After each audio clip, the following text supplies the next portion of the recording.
Neighborhood restaurants. I think that's one of the beautiful things about living in Houston is that the zoning laws give you the ability to open places in the middle of a neighborhood. So Bludorn, Nobie's, both of them just fantastic restaurants, changing the menus constantly, dealing with great product. It's gonna be a fun show.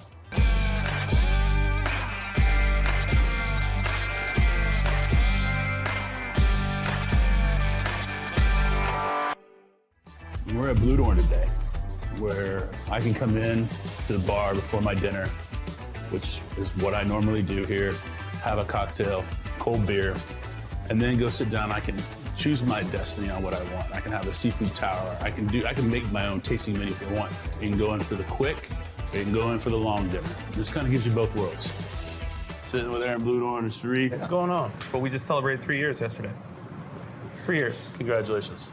In 3 years, you're going into your third concept now. Yeah. You've had 2 children. That's correct, yeah. You bought a home. I don't think you're going anywhere.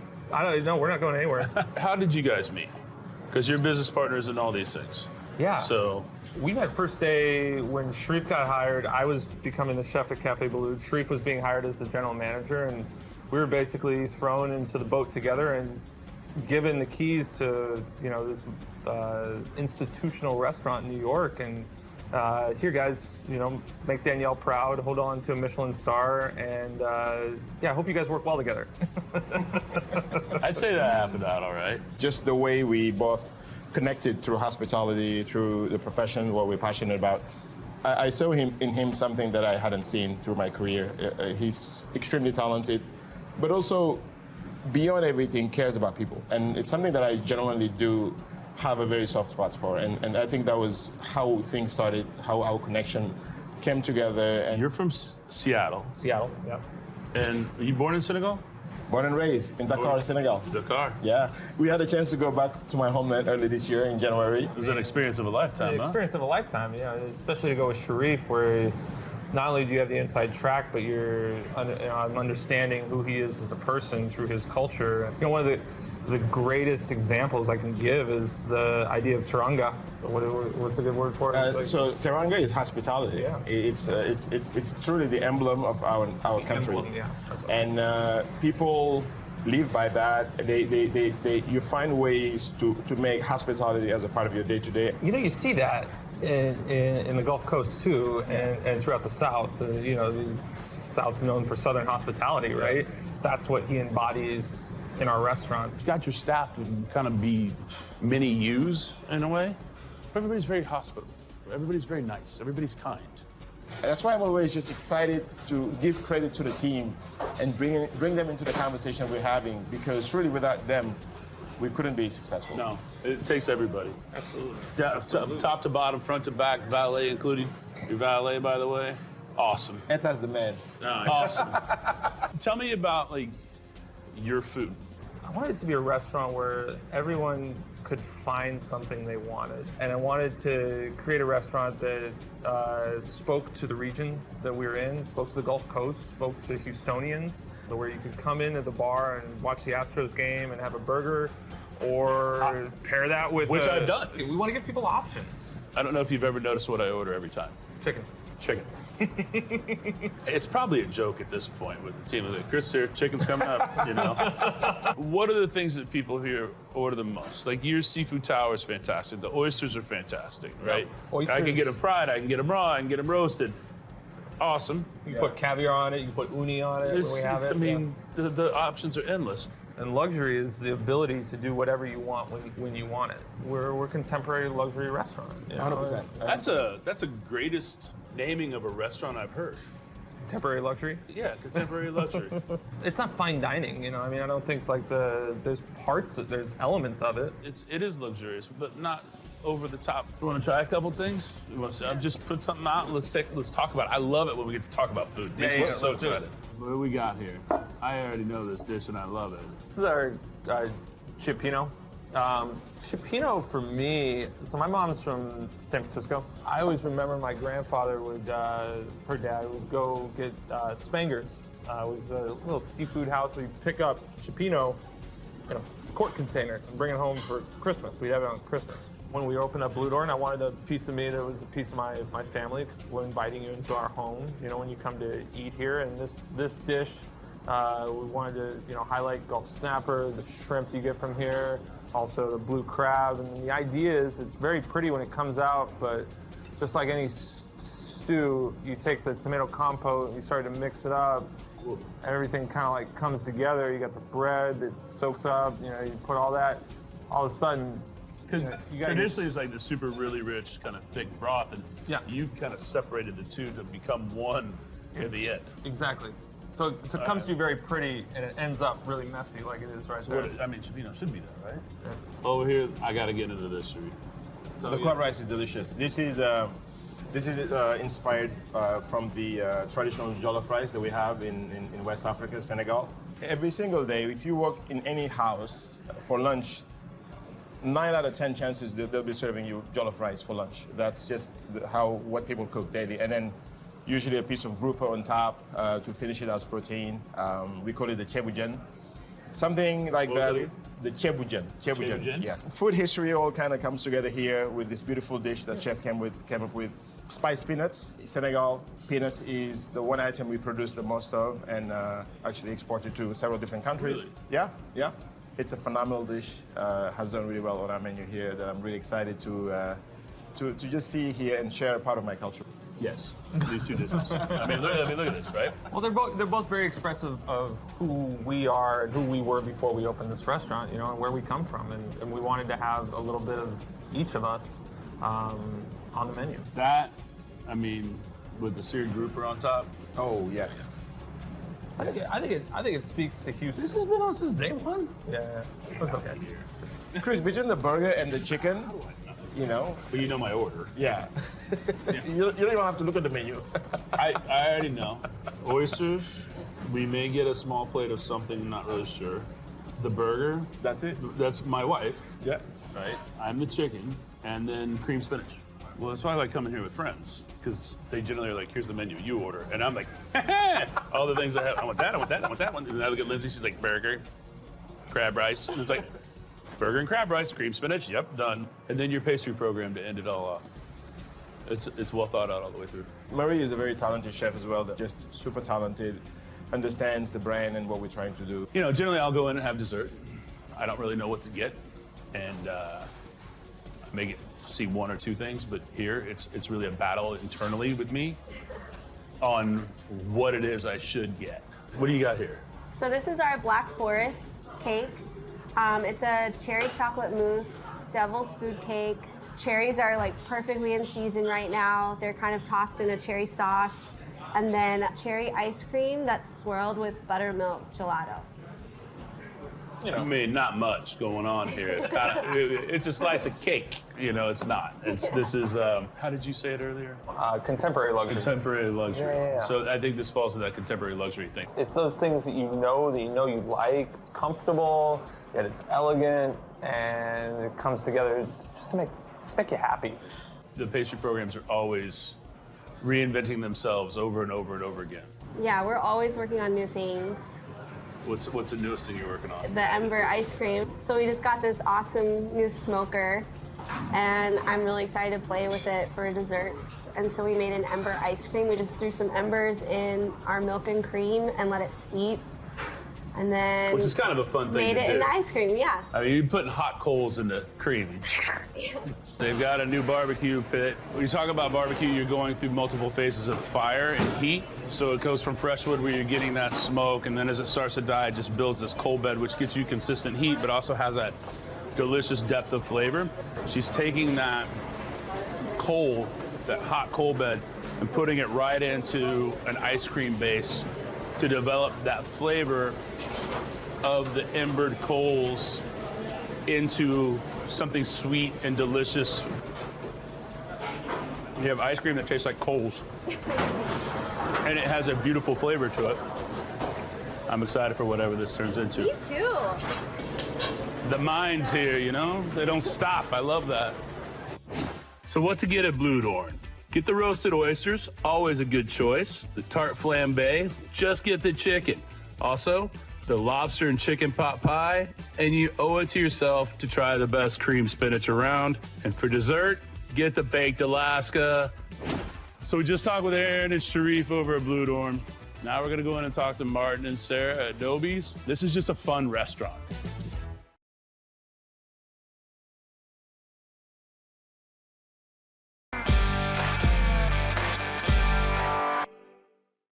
Today, Nobie's. I'm gonna talk with Martin and Sarah, talk about what makes their food so fun. This is just a fun restaurant. The music's always great, the food is great. There's so many puns on the menu, you never know what you're gonna get. The menu always changes. This is a special one. Let's go do this. It's great.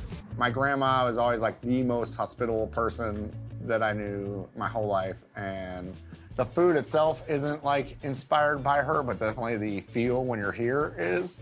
And it made sense to us to name the restaurant after her. Yeah, so he looked at this space and he called me and said, we have to look at this space. Which together. this was like a little French place, It's right? a it's Petit an old French Paris. bistro. But I could see like, if we open it up and like it's got this house feel to it, I really wanted that house feel, and that's not something you come across very often in Houston. And then the food was, I think, a little bit more Southern when we started and maybe a little bit more Italian. And I was like, I don't want to be typecast as Northern Italian, so let's just switch things up. And we started doing a lot more Thai food and a lot more Mexican food. And Well, without really knowing it, you basically influenced the city into your food. I mean, Yeah. I mean, you probably knew that, but I mean, all of a sudden it's like, I don't want to be Northern Italian. Let's just take Houston and. yeah, exactly. But so you changed the concept and thought process to just like to cook food. Yeah, we Right. just wanted to do what, I mean, like Sarah didn't even work here when we first opened. She was working at Carbach as a manager. That's where it needs to don't be. throw everything into this one kooky idea that I had of making whatever food I wanted to make and having a house party where we're listening to music too loud. And That's really what it was. It was meant to be a house party that had great food and great music. And Well, you're opening people to your own home. But what makes this restaurant so special is the idea of like, menu's always going to change. You never know what's going to be playing. You never Yeah. know what it's going to feel like. Like it's always going to be fun and delicious, right? my whole plan was to have people get outside their box. And the first menu at Nobie's had no descriptions, just the dumb puns and stuff like that. And the servers would be spending like 30 minutes at every table trying to explain things to people, and people just did not get it. Now you actually have to put what it is Yeah, in there. so Most people feel like, I need to know, is it cauliflower Yeah. or is it shrimp or yeah, like where we at? exactly. I feel like now it's like, I love hearing from the guests that this was my favorite. I was so upset that you took it off the menu, but then I tried this and now that's my favorite, you know? And it's like, otherwise they would just keep getting the same thing all the time. I definitely can say that there's like dishes that I'm like, when's it coming back? Because that barbecue cauliflower thing that you had on the menu Oh, yeah, about over the 3 4 summertime, months. yeah. Oh, So good. I mean, it was a piece of barbecue. I know. Yeah. But it's cauliflower and I didn't expect it. Yeah. Like, standard. How many things on the menu are standard? Like 3? Maybe 5. I was gonna say not many. There's the dilly Yeah. bread, the nona, the And then those pasta, tartare. the sweet tots. Oh yeah, The those sweet sweet tots. tots have been around. and then the chicken dinner. Yeah. Yeah, because I think that's great. Probably one of the greatest names And of a the dish. olive oil cake. Yeah, I almost called you. I almost needed a whole one, Yeah. but Lindsay was like, no. That's her mom's recipe too. Do you know that olive oil cake? I have it all over, and everything. Every time someone busts out olive oil cake, or it's on the menu, Lindsay's like, mm-hmm, and then is disappointed that it's not this one. You have a great beverage selection, great beverage program. You're very smart about how you do things. I knew that the bar was going to be a big part of what we were doing just because there's so much energy at a bar. Yeah, it's at the front, but it's also like in the middle on the other You've side. got it on both sides. And so it really is like the heart of the restaurant here. I'm a somm, and so the wine always mattered to me. I love a cocktail and I love beer. I'm really lucky that Zeb has worked here since, week 2? Yeah. We like the same things, so it's a very natural wine list to put together. And Zeb is a really talented cocktail mixologist. So he makes really cool cocktails, and he changes the cocktail menu every 2 to 3 weeks as well. I mean, you guys are just a perpetual evolution of this restaurant. Yeah, always changing a little bit. So you opened Toasted 3 years ago, Toasted Coconut. How like would you a explain that? Tropical bar and grill, you know? And then you opened Nono's Yeah. next door. Nono's been about 6 months now. Chicago tavern style pizza. I think you have to very much make that For sure. delineation I think, of what that is. The rest of America thinks Chicago pizza is deep dish, and Chicago thinks Chicago pizza is that thin tavern style. At all three concepts, you get the same experience of, you know, the music is going to be fun, you know, the food's going to be good, the drinks are going to be good, and, you know, we're just putting a good vibe out there. Well, it's the little touches that you do that make it fun, right? Yeah. The And devil's in the details. It is. When I walk in here, I feel like a cook lives here. The restaurant people live here. Yeah. You know what I'm saying? Let's look at a couple of dishes. This, you know, the jalapeno steak tartare, right? Is that how it's phrased? Yeah, they call it Texas tartare because we use smoked jalapenos in it. This is the one that's always here. Yeah, that's on the menu since day one. If you have 20 dishes on the menu, just say 20. I would say half of them are vegetables, at least. Yeah, we have a lot of vegetable items. There's always like 3-ish hot vegetable things that could be a main, could be a side. It depends on how you like to look at things. And then a couple of salads, and then cheeses and pastas and whatever else. There's always a lot of vegetarian options. You guys have such a great hand with vegetable dishes. Yeah. You just really do. Like, I and always treat vegetables like they're a meat, you know, so a lot of the things that I've learned along the way of like, you're gonna cure your meat overnight, it adapts to vegetables very well. We get a lot of the meat and potato people to kind of branch out and try different stuff that they wouldn't normally get, like what is this? curried carrots. So we call this one the carroty kid. And On the menu, it's called the Carroty Kid. yeah, Heard that. but it's some grilled carrots. It sits in a kind of Thai curry sauce. I mean, that's great. Yeah, mostly it's just getting lots of textures. We do a lot of big, bold flavors, tons of fresh herbs on everything. I mean, at the end of the day, it's just really good food. What's this right here? It's a deviled egg mousse. Of course, why didn't you not Yeah. put a deviled egg mousse on top of it? You know, normally you're gonna mix in some aioli, some Dijon, a raw egg yolk into your tartare, so we kind of made that already with what you would put on the inside of your deviled egg. I mean, it's just so fresh and clean, Yeah, right? I mean, that's Yeah. just exactly what that looks like. It just looks, how do you say, perfect? yeah, and just some capers and shallots, some parsley, and those smoked jalapenos make this one kind of come to life. I have the Nono's pasta. No, you don't. Nice. Like, this is, you know, another one of the things that's always on this menu. And like I said, the standard call for my wife. Yeah. And for my kids. Yeah. That's why it's on the menu. This one came on the menu, the original menu, because to me, like, nothing's more satisfying than a bowl of bolognese. Yeah, it started as her dad's recipe. No, that's what our kids call them. And then that was the first time I made bolognese based off of his recipe, and then tweaked and tweaked and tweaked, and So you got Nobie's named after my grandmother. your grandmother, and No-No's after your dad. Yeah. Yeah. When the kids were little, no is pretty easy for a 2-year-old to say, Yeah. no. So this is something they would ask for a lot for dinner. No-No's pasta. No does not make his own tagliatelle in-house. I wouldn't imagine. It is one of those pastas, just perfect. I mean, the grip on the pasta sauce, the bolognese, is perfect, right? Well, that's a good cling right there. It really is. I mean, that's what you look for. I know that's what you're looking at, Yeah. you know? Because then it's just that twirl around, Yeah. and then it becomes like it's like a little layered lasagna. Uh-huh. It's a perfect bite. My third pasta bite, right? This is twice as many that I get when I get this with my wife. Next up, the olive oil cake. A sweet cake just soaked in olive oil. Think pound cake, no butter, add olive oil, add some citrus, always delicious.